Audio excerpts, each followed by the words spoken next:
오늘 우리에게 주시는 하나님의 말씀은 요한일서 5장 10절부터 15절까지 말씀입니다.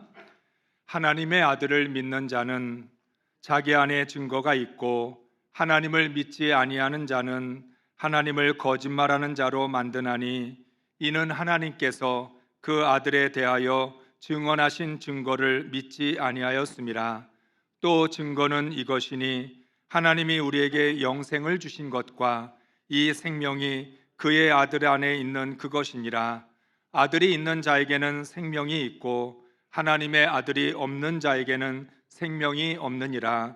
내가 하나님의 아들의 이름을 믿는 너희에게 이것을 쓰는 것은 너희로 하여금 너희에게 영생이 있음을 알게 하려 함이라.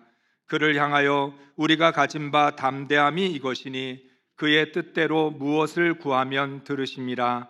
우리가 무엇이든지 구하는 바를 들으시는 줄을 안즉 우리가 그에게 구한 그것을 얻은 줄을 또한 아느니라. 아멘.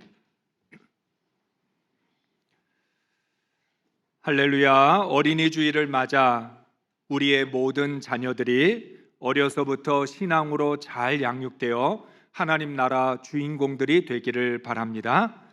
세상의 가치관에 휩쓸리지 않고 시대를 분별하는 참된 그리스도인으로 성장할 수 있기를 주의 이름으로 축복합니다. 사랑하는 성도 여러분, 한 주간 동안 우리 교회가 하나님이 보시기에 참 좋은 교회가 되도록 기도하셨습니까?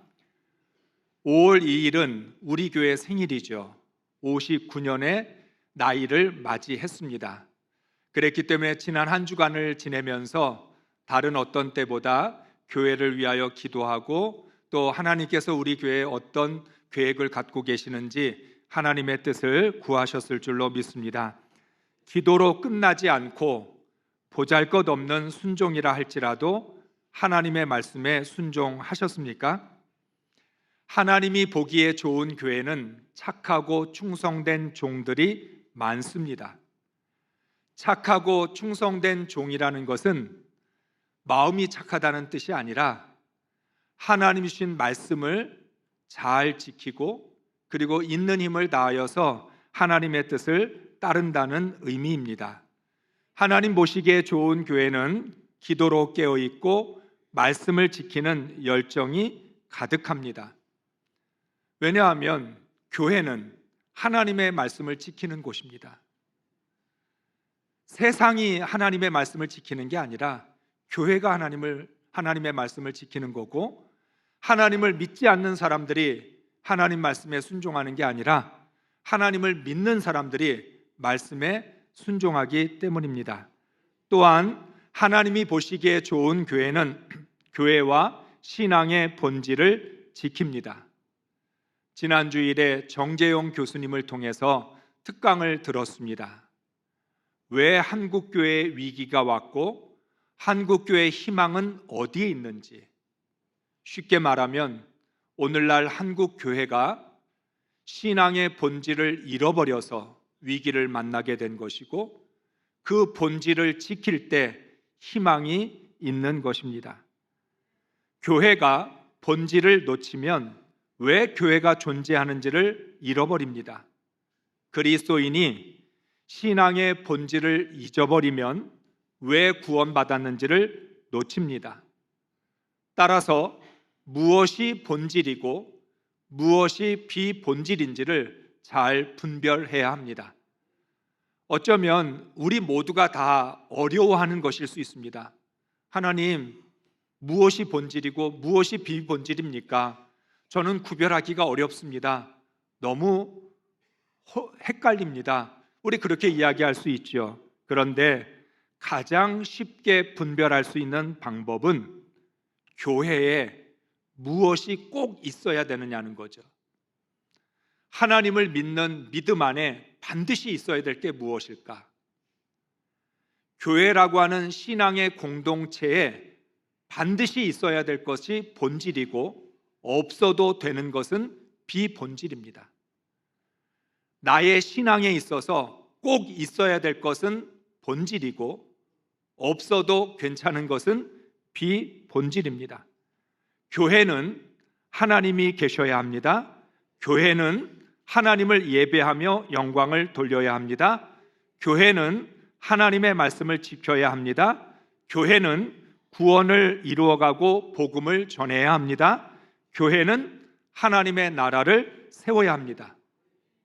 이것이 바로 교회를 교회되게 하는 본질적인 것들입니다. 반드시 있어야 되는 거. 이거 없으면 교회가 아니다. 이게 있기 때문에 교회라고 말할 수 있는 것이죠. 반면에 사람이 모여 있기 때문에 해야 되는 것들은 대부분 비본질적인 것입니다. 교회는 하나님이 계신 곳이기도 하지만 사람들이 모여 있는 곳이기도 합니다. 그러다 보니까 우리가 어떤 혼란을 갖게 되냐면 사람들이 있으니까 어쩔 수 없이 해야 되는 일들이 있고 교회가 유지되기 위해서 해야 되는 것들이 있는데 그것을 본질이라고 착각할 때가 있습니다. 예를 들어 교회는 사람이 모인 곳이다 보니 경조사를 챙기게 됩니다. 특별히 우리나라 사람들은 관계에 있어서 경조사를 챙기는 것을 아주 중요하게 생각합니다. 경조사를 챙기는 사람은 나하고 친한 관계고 경조사를 챙기지 않는 사람은 나하고 친하지 않은 관계다 이렇게 생각을 합니다. 그러다 보니까 경조사를 중요시 여겨서 예배보다 경조사를 더 중요하게 여깁니다. 우리가 늘 그런 고백을 하죠. 하나님보다 앞서지 않게 해주세요. 이 말은 비본질적인 것을 본질의 자리에 두지 않게 해주세요. 사람의 관계가 하나님보다 앞서지 않게 해주세요. 언제나 하나님이 먼저, 언제나 신앙이 먼저라고 고백을 하면서도 실제적으로는 우리는 사람의 관계를 더 중요시 여기고 경조사를 챙기는 것이 우선이라고 생각할 때가 많습니다. 교회는 경조사를 챙기기 위해 생겨난 공동체가 아닙니다. 그렇기 때문에 이것은 비본질적인 것인데 필요 없다고 말을 하는 것이 아닙니다. 우리가 사람이 모여 있기 때문에 어쩔 수 없이 해야 되는 이 비본질적인 것들도 중요한데 그러나 그 비본질이 본질의 자리를 대신할 수는 없다는 것입니다. 우리가 늘 고백합니다. 그 어떤 것도 하나님의 자리에 올려놓을 수 없다. 어떤 것도 하나님을 대신할 수 없고 어떤 것도 진리를 대신할 수 없는 것입니다. 문제는 우리가 아무리 필요하고 꼭 있어야 될 것이라 할지라도 그 비본질이 본질의 자리를 차지하면 안 된다는 것입니다. 사랑하는 성도 여러분, 비본질적인 것은 진리가 아닙니다. 그건 하나님이 아니에요. 그건 신앙이 아닙니다. 그럼에도 불구하고 사람들의 마음이 앞서다 보니까 이것도 중요한 것 같은데 이것도 필요한 것 같은데 그러다 보니까 자꾸만 비본질이 본질을 대신하게 되고 본질은 밀려나게 되는 일들이 많다는 것입니다. 우리는 분명히 그런 고백을 했습니다. 하나님이 주인 되시고 예수 그리스도가 기초가 되시며 성령이 이끌어가는 신앙의 공동체다. 그렇다면 비본질을 본질보다 더 중요시 여기지 말아야 합니다. 그런 의미에서 하나님이 보시기에 좋은 교회는 교회를 사적인 공간으로 만들지 말아야 합니다. 지난 주일 수요 바이블 아카데미를 통해서 우리가 말씀을 나눴습니다. 사적인 공간, 공적인 공간, 하나님의 교회, 사람의 교회.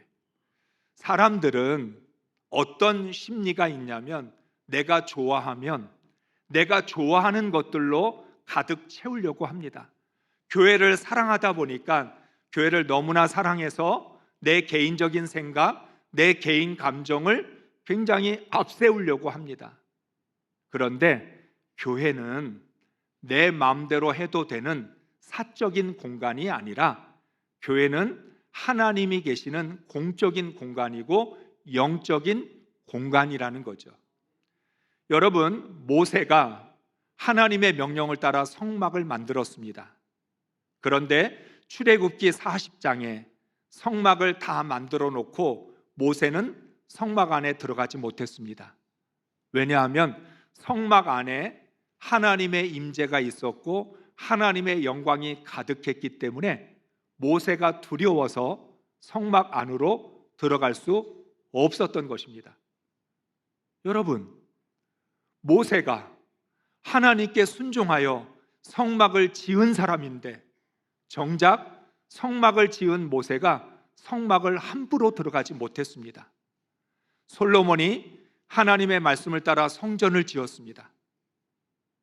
성전을 완공했는데 솔로몬이 지은 성전이라 할지라도 솔로몬은 자기 마음대로 성전에 들어갔다 나갔다 할 수 없었습니다. 대제사장과 제사장은 성전에서 예배를 집례하는 사람들입니다. 그런데 대제사장일지라도 하나님이 정하신 1년에 한 번 대속죄일에만 지성소에 들어갈 수 있었지 자기가 들어가고 싶다고 아무 때나 지성소에 들어갈 수 없었습니다. 대제사장이 자기의 가족들에게 내가 한번 언약궤를 구경시켜 줄게, 지성소가 어떻게 생겼는지 궁금하지? 내가 한번 데리고 들어갈게, 그렇게 마음대로 들어갈 수 있는 게 아니었다는 거죠. 제사장이 성소에 들어갈 때도 제사장마다 순서를 정해서 자기 차례가 될 때만 성소에 들어갔던 것이지 마음대로 들어가지 못했습니다. 왜 그랬을까요? 성막과 성전은 하나님이 계신 공적인 공간이고 영적인 공간이었기 때문에 그렇습니다. 이 말은 우리에게 무엇을 뜻하는 것입니까? 교회에서 함부로 말하거나 행동할 수 없다는 겁니다. 교회는 나의 집이 아닙니다. 하나님의 집이지 내 집이 아니에요. 그래서 내 마음대로 할 수 있는 게 아니라는 거죠. 그럼에도 불구하고 우리 마음속에는 내가 사랑하는 교회, 내가 교회를 너무 좋아하는데 왜 교회에서 내 마음대로 하면 안 돼? 내가 원하는 대로 해도 되지? 내가 사랑하니까 교회를 위해서 내가 얼마나 많이 헌신했는데, 이런 마음을 가지게 되면 사적인 공간이 될 뿐만 아니라 사람의 교회가 되어버립니다. 하나님은 말씀합니다. 교회는 하나님이 계신 곳이고 하나님을 예배하는 곳이고 영적인 공간이기 때문에 하나님의 교회로서의 그런 역할을 감당해야 한다는 거죠. 그렇기 때문에 여러분, 오늘 우리들은 하나님의 이 교회 안에서, 이 영적인 공간 안에서 조심해야 될 필요가 있습니다. 왜냐하면 하나님이 계신 교회 안에서도 하나님을 의식하지 않는다면 세상에 나가서 어떻게 하나님을 의식하겠습니까? 하나님을 예배하는 이 장소에서도 함부로 한다면 어떻게 세상에 나아가서 하나님 말씀대로 말하고 행동할 수 있겠습니까? 바로 우리의 신앙의 출발점이 이 자리이고, 우리가 하나님을 예배하고 하나님의 말씀대로 살아가는 삶의 시작이 바로 이곳인데, 여기에서부터 그 원칙이 지켜지지 않고 본질이 지켜지지 않으면 세상에 나아가서 어떻게 예배자로 살고 구원받은 그리스도인으로 살아갈 수 있겠냐는 거죠. 그런 의미에서 요한 1서는 모든 그리스도인들이 하나님께로부터 난 사람이라고 말씀합니다. 4절의 말씀을 읽겠습니다. 무릇 하나님께로부터 난 자마다 세상을 이기느니라. 세상을 이기는 승리는 이것이니 우리의 믿음이니라. 아멘. 5월은 가정의 달입니다. 어린이날도 있고 어버이날도 있습니다.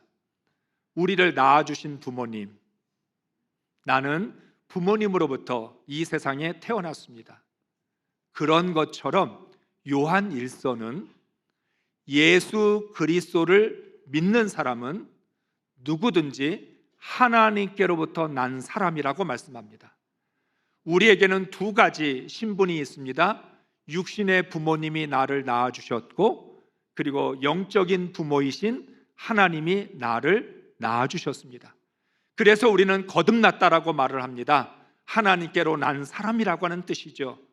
나는 부모님의 자녀일 뿐만 아니라 하나님께로부터 난 하나님의 자녀이기도 합니다. 그래서 우리가 왜 하나님 말씀을 지키죠? 우리가 왜 계명을 지킵니까? 하나님께로 난 하나님의 자녀니까. 하나님으로부터 태어난 사람이니까 하나님 말씀 듣는 건 당연하죠.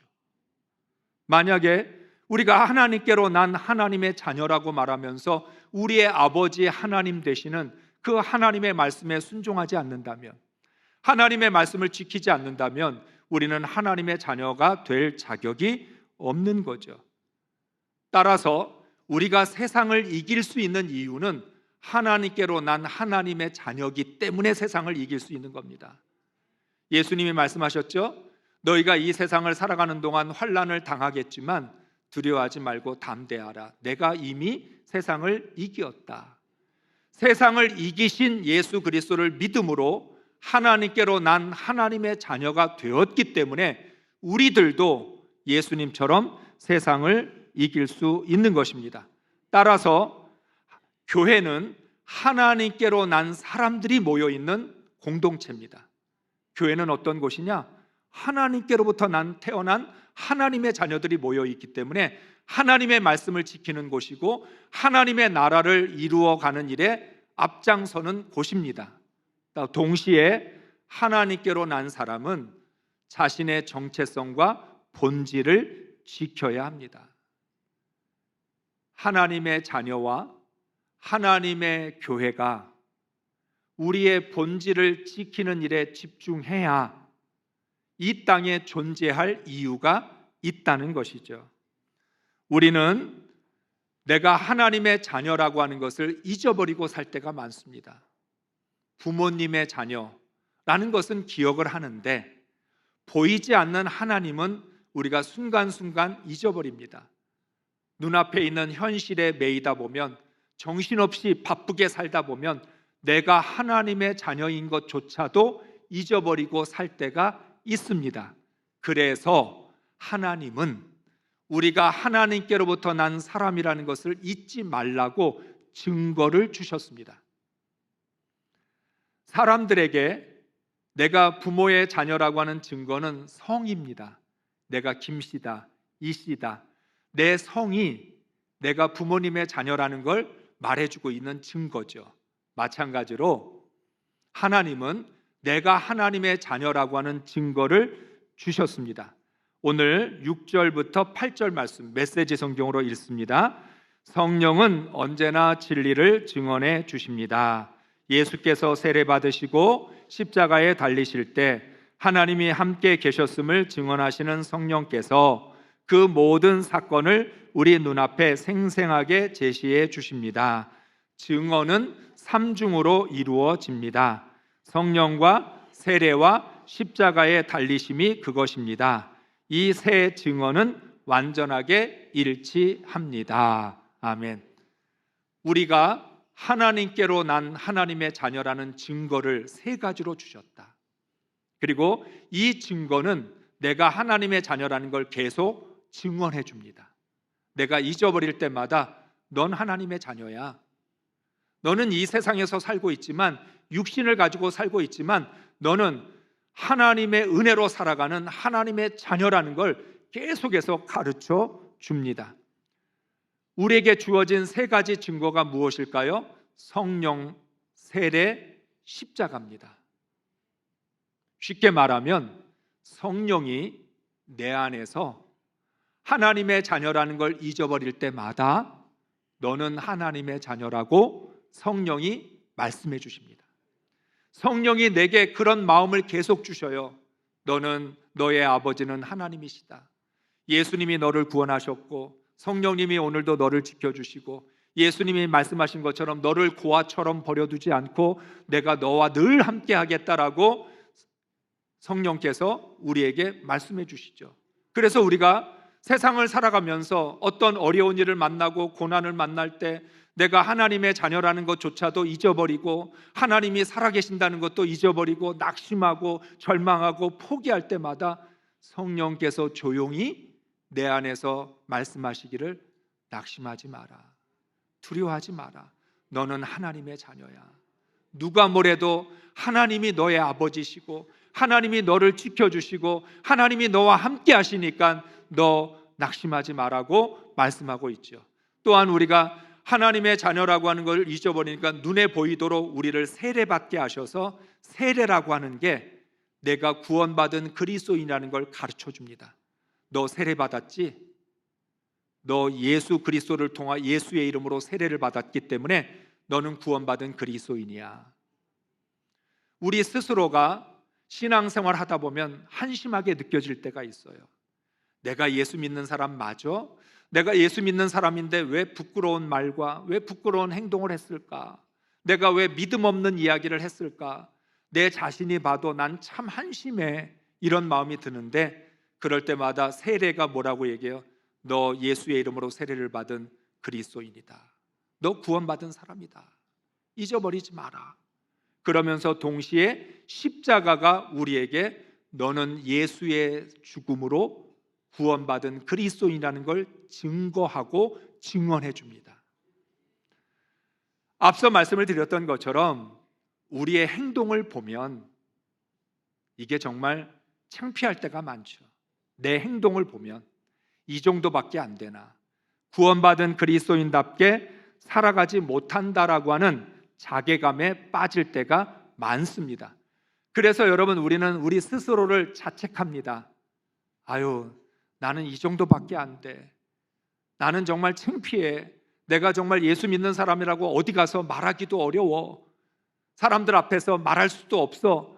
그럴 때도 십자가는 우리에게 뭐라고 얘기해요? 예수님이 너를 위해 죽으셨다. 너는 행위로 구원받은 게 아니라 십자가로 구원받았다.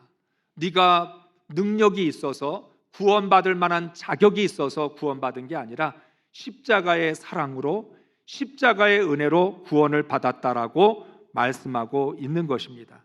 그렇기 때문에 바로 성령, 세례, 십자가가 나에게 구원받은 그리스도인이라는 증거가 되고 그것이 나를 붙들어 주기 때문에 우리는 의심하지 말아야 됩니다. 우리는 나를 믿는 게 아니라 하나님을 믿기 때문에 하나님이 주신 증거를 믿으셔야 합니다. 여러분, 누구를 믿어요? 나를 믿습니까? 나를 믿는 게 아니라 하나님을 믿지요. 하나님을 믿는다면 하나님이 주신 증거도 믿어야 되고 내 행동을 바라보고 내 자신을 바라보면서 스스로 실망하지 말고 하나님이 주신 그 약속과 증거를 의지하여서 우리가 믿음으로 살아가야 될 줄로 믿습니다. 또한 하나님께서는 우리에게 사랑으로 축복을 주십니다. 이 성령과 세례와 십자가라는 증거 가지고도 우리가 흔들리고 넘어지니까 하나님은 더 나아가 하나님의 사랑을 통해서 우리에게 복을 주시는 겁니다. 하나님은 사랑으로 우리를 구원하셨고 사랑으로 복을 주십니다.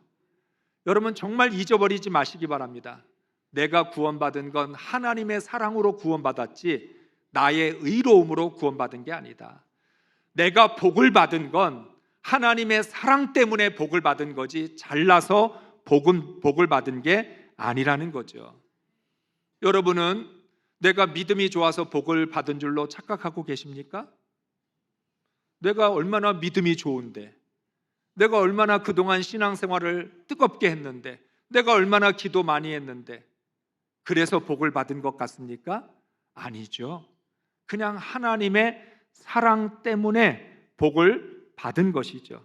그렇다면 하나님께로 난 하나님의 자녀는 하나님의 사랑 때문에 어떤 복을 받았을까요? 첫째, 하나님은 사랑으로 영원한 생명이라는 축복을 주셨습니다. 12절, 13절 말씀을 메시지 성경으로 읽겠습니다. 증언의 핵심은 하나님께서 우리에게 영원한 생명을 주셨고 그 생명이 아들 안에 있다는 것입니다. 그러므로 그 아들이 모신 사람은 생명을 가졌고 그 아들을 부인하는 사람은 생명을 부인하는 자입니다. 내가 이 편지를 쓰는 목적은 이것입니다. 하나님의 아들을 믿는 여러분이 의심의 그림자를 해치고 나와 영원한 생명, 허상이 아닌 실체를 소유하고 있음을 알게 하려는 것입니다. 아멘. 의심의 그림자를 해치고 나와라. 의심의 그림자 안에 갇혀 있지 말고 의심을 버리고 내가 하나님을 믿고 예수 그리스도를 믿기 때문에 영원한 생명이 내 안에 있다는 것을 확실히 믿으라고 말씀합니다. 여러분 정말 믿으시나요? 영원한 생명이 있는 줄로 믿으시나요? 그런데 왜 죽음을 두려워하시죠? 영원한 생명이 있는 사람이 왜 그렇게 하루살이처럼 인생을 살아가지요? 이게 우리가 온전히 영원한 생명에 대한 믿음이 없다라고 하는 증거이기도 합니다. 우리가 늘 항상 기뻐하라, 쉬지 말고 기도하라, 범사에 감사하라고 말씀하는데 왜 범사에 감사해야 되는 걸까요? 날마다 좋은 일이 있는 것도 아닌데, 날마다 감사할 일이 있는 것도 아닌데 왜 그리스도인들은 날마다 감사해야 되나요? 하나님으로부터 영원한 생명을 받았기 때문에. 이 세상에 생명보다 더 중요한 것은 없는데 육신의 생명은 유한하지만 하나님이 주신 생명은 영원하기 때문에 영원한 생명을 받았다는 이 복 때문에 날마다 감사할 수밖에 없는 것입니다. 그런 의미에서 영원한 생명은 평생 감사의 조건입니다. 평생 감사해도 부족해요.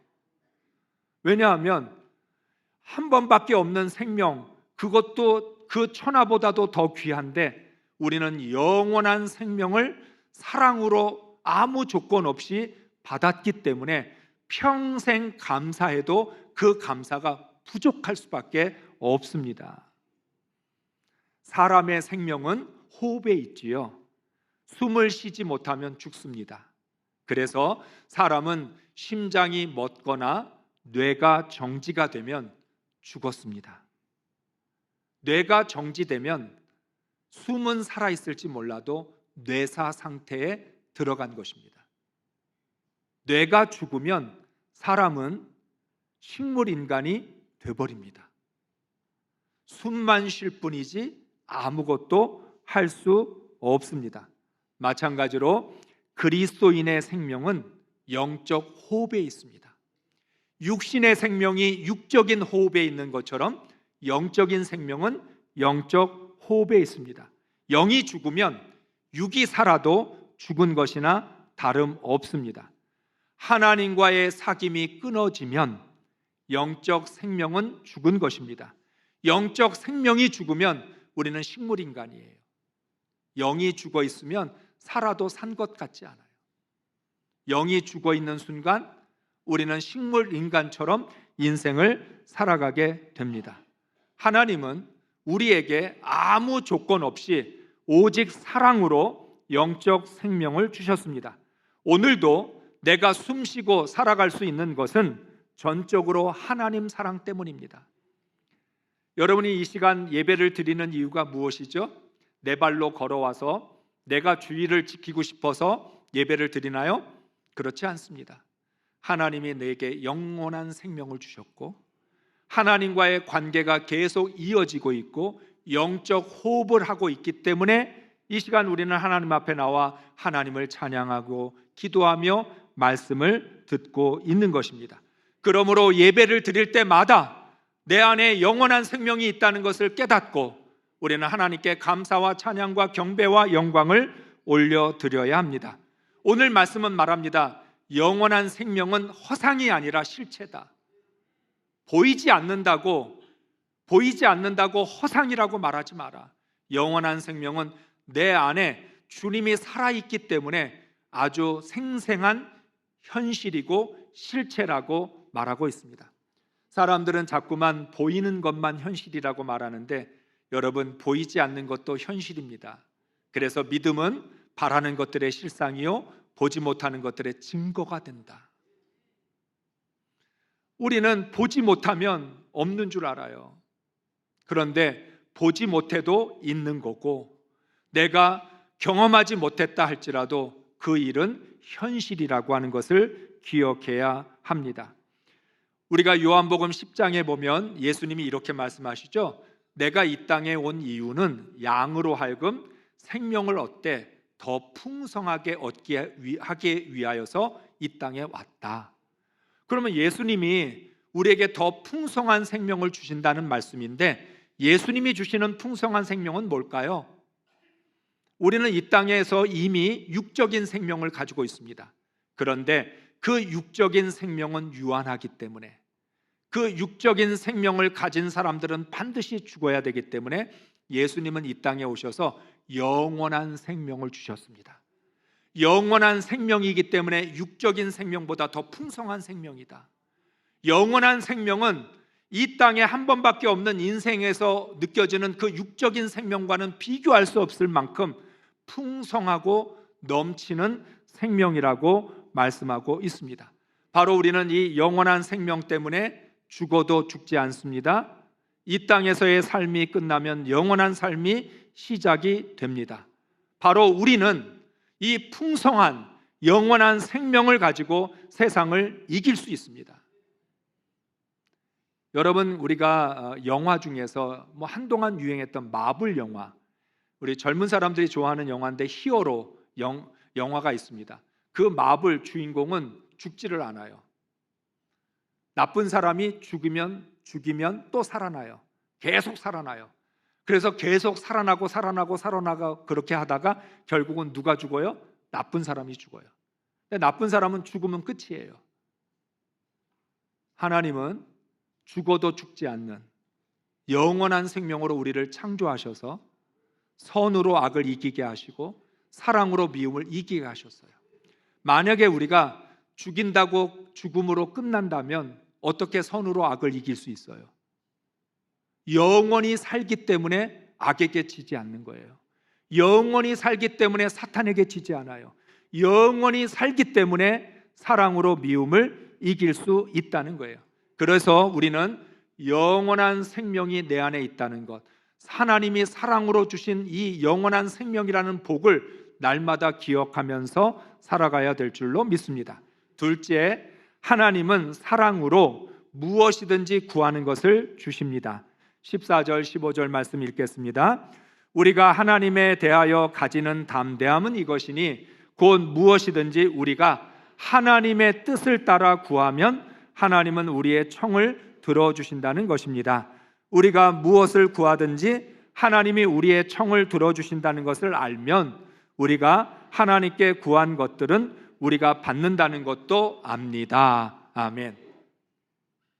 하나님은 우리에게 사랑으로 영원한 생명이라는 복을 주시고, 두 번째로 무엇이든지 하나님의 뜻을 따라 구하면 응답해 주시는 복을 주십니다. 여러분, 우리가 이제 5월은 어린이날도 있고 어버이날도 있으니까 우리 어린이날 자녀들에게 어떤 선물을 줘야 되나, 또 부모님에게는 어떤 선물을 드려야 되나 고민이 많은 때죠. 아이들은 엄마로부터, 부모님으로부터 자기가 받고 싶은 선물을 받으려고 떼를 씁니다. 막 떼를 써요. 자기가 원하는 것을 달라는 거죠. 그래서 떼를 써서 그 선물을 받으면 어떤 착각을 하냐면, 내가 떼를 써서 선물을 받아냈다. 우리 부모님이 나를 못 이긴다. 내가 떼쓰면 부모님은 내가 원하는 걸 들어준다. 그런데 정확하게 말하면 뭐지요? 떼를 써서 받은 게 아니라 부모는 떼를 쓰는 자녀도 예뻐서, 그 자녀가 사랑스러워서. 부모의 마음은 어때요? 그 떼를 쓰는 모습도 너무너무 사랑스럽고 너무너무 예뻐서 사랑 때문에 그 아이가 원하는 걸 주는 거지 떼를 써서 주는 게 아니에요. 만약에 남의 집 자식이라면 떼를 쓰면 줘요? 안 주죠. 떼를 쓰거나 말거나 지가 울거나 말거나 그 지 부모가 알아서 하겠지. 관심도 두지 않아요. 그런데 내 자녀는 이상하게도 떼를 쓰는데도 이뻐요. 떼를 쓰는데도 사랑스러워요. 귀여워요. 그래서 자녀에게 그런 선물을 주는 가장 중요한 이유는 사랑 때문이지 때를 써서가 아니라는 거예요. 여러분, 오늘 우리가 기도 응답도 마찬가지인데 우리 어린아이처럼 똑같은 착각을 합니다. 내가 기도를 열심히 하니까 하나님 들어주셨지. 내가 하나님께 때를 쓰면서 소리를 지르면서 부르짖으면서 간구하니까 하나님 들어주셨지. 하나님은요, 우리가 때를 써서 들어주신 게 아니라 우리 하나님의 자녀가 너무 사랑스러워서, 너무 예뻐서, 너무 귀여워서 우리의 기도를 들어주신다는 거예요. 연세가 많으셔도 하나님은 예뻐하셔요. 내가 주름이 많다고, 늙었다고 누가 날 예뻐해 주나? 사람들은 예뻐 안 해줘도 하나님은 예뻐해 주시니까 걱정하지 마요. 그러니까 여러분, 우리가 무슨 착각을 하지 말아야 된다고요? 하나님 앞에 기도 응답 받은 게 때를 써서 받았다, 내가 기도를 열심히 해서 받았고 믿음이 좋아서 받았고 끈질긴 기도를 통해서 응답 받았다? 아니에요. 하나님이 우리를 사랑하시지 않으면 아무리 끈질겨도 응답 받을 수 없어요. 바로 하나님은 사랑 때문에 우리의 기도를 들으시고 우리의 기도에 응답해 주십니다. 그래서 여러분, 어린아이들은 큰 소리를 어떻게 쳐요? 부모를 믿고 큰 소리 쳐요. 놀이터에 나가거나 친구들을 만났을 때 엄마가 옆에 있으면 엄마 믿고 큰 소리 쳐요. 담대해져요. 용감해져요. 그런데 엄마가 없으면 기가 죽어요.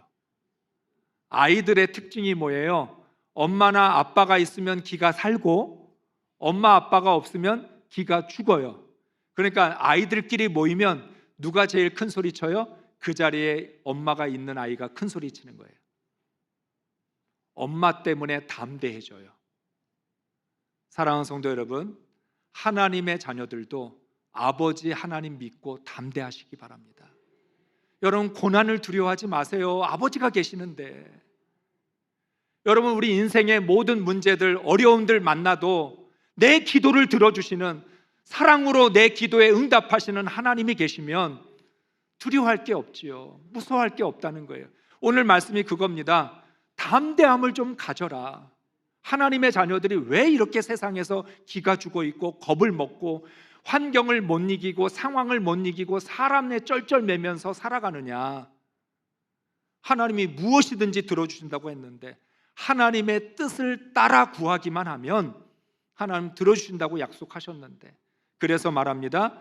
내 기도를 들어주시는 하나님 때문에 담대할 수 있고, 담대한 하나님의 자녀들은 고난이 무섭지 않습니다. 세상이 두렵지 않습니다. 우리는 오직 하나님만 두렵고 하나님만 무서운 거죠. 그래서 우리가 이 세상에서 하나님이 사랑으로 주신 축복을 가지고 살아가는 사람들은 세상을 겁내지 말고 기죽지 말아야 될 줄로 믿습니다. 영원한 생명을 가진 사람들이 잠시 있다가 사라질 세상을 두려워해서 되겠습니까? 우리는 영원히 살 거고 이 세상은 잠시 있다 없어지는 건데 잠시 있다 없어지는 것에 쩔쩔매면 안 되겠죠? 무엇이든지 구하는 것을 주시는 하나님을 아버지라 부르는 사람들은 고난에 겁먹지 말아야 합니다. 사랑하는 성도 여러분, 하나님의 증거가 너무나 확실하기 때문에 담대하게 하나님의 사랑으로 주신 축복을 가지고 승리의 삶을 살아갈 수 있기를 주의 이름으로 축복합니다. 축복합니다. 축복합니다.